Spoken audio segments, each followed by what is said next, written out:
আজকে মাননীয় প্রধান উপদেষ্টা দুইটি গুরুত্বপূর্ণ ঘোষণা দিয়েছেন। একটি জুলাই ঘোষণাপত্র, আর একটি জাতির উদ্দেশ্যে ভাষণের মধ্য দিয়ে তিনি নির্বাচনের ঘোষণা দিয়েছেন। আমরা দুটোকেই স্বাগত জানাই। জুলাই ঘোষণাপত্রের যে সমস্ত ঘোষণা, তাকে রাষ্ট্রীয়ভাবে এবং সাংবিধানিকভাবে স্বীকৃতি দেওয়ার জন্য আমরা প্রতিশ্রুতিবদ্ধ এবং যথাযোগ্য জায়গায় সংবিধানে সেটা স্থাপন করা হবে, সেই প্রতিশ্রুতি আমরা আগেও দিয়েছিলাম। এবং জুলাইয়ের যোদ্ধাদের, জুলাইয়ের শহীদদের, ছাত্র গণ অভ্যুত্থানের যারা শহীদ হয়েছেন তাদেরকে জাতীয় বীরের মর্যাদা দেওয়াটা সমুচিত হয়েছে, সেটা আমাদের প্রাণের দাবি। এবং যারা আহত হয়েছেন, যারা বিভিন্নভাবে ক্ষতিগ্রস্ত হয়েছেন, তাদেরকে বিভিন্নভাবে আইনি সুরক্ষা, সহযোগিতা এবং রাষ্ট্রীয়ভাবে সহযোগিতার প্রতিশ্রুতি তিনি যেমন দিয়েছেন, সারা জাতি দিয়েছে, আমরাও দিচ্ছি। আগামী দিনে আমাদের নির্বাচনে মানুষের ভোটাধিকার প্রয়োগের জন্য যে পরিবেশ সৃষ্টির জন্য মাননীয় প্রধান উপদেষ্টা যে সমস্ত পরামর্শ দিয়েছেন, সেটা অবশ্যই প্রণিধানযোগ্য। তিনি ঘোষণা দিয়েছেন নির্বাচন কমিশনের কাছে তিনি চিঠি পাঠাবেন আগামী 2026-এর ফেব্রুয়ারির প্রথমার্ধে, রমজান শুরু হওয়ার আগে নির্বাচন অনুষ্ঠানের জন্য নির্বাচন কমিশন যথাযথ ব্যবস্থা নেবেন।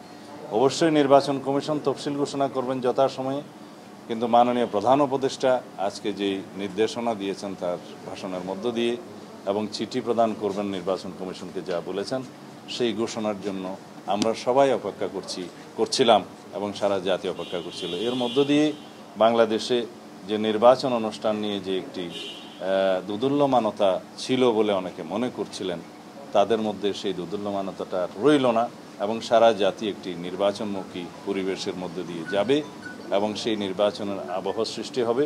আগামী দিনের নির্বাচন ইনশাআল্লাহ সুষ্ঠু, নিরপেক্ষ, অবাধ এবং বিশ্বের মধ্যে সবচাইতে প্রশংসিত একটি নির্বাচন অনুষ্ঠান হবে বলে আমরা আশা করি এবং সেই লক্ষ্যে সমগ্র জাতিকে এবং সমস্ত জনগণকে প্রস্তুতি নেওয়ার জন্য আমরা আমাদের পক্ষ থেকেও আহ্বান জানাচ্ছি। 1 বছর আগে এই দিনেই আমরা ফ্যাসিস্ট মুক্ত হয়েছিলাম।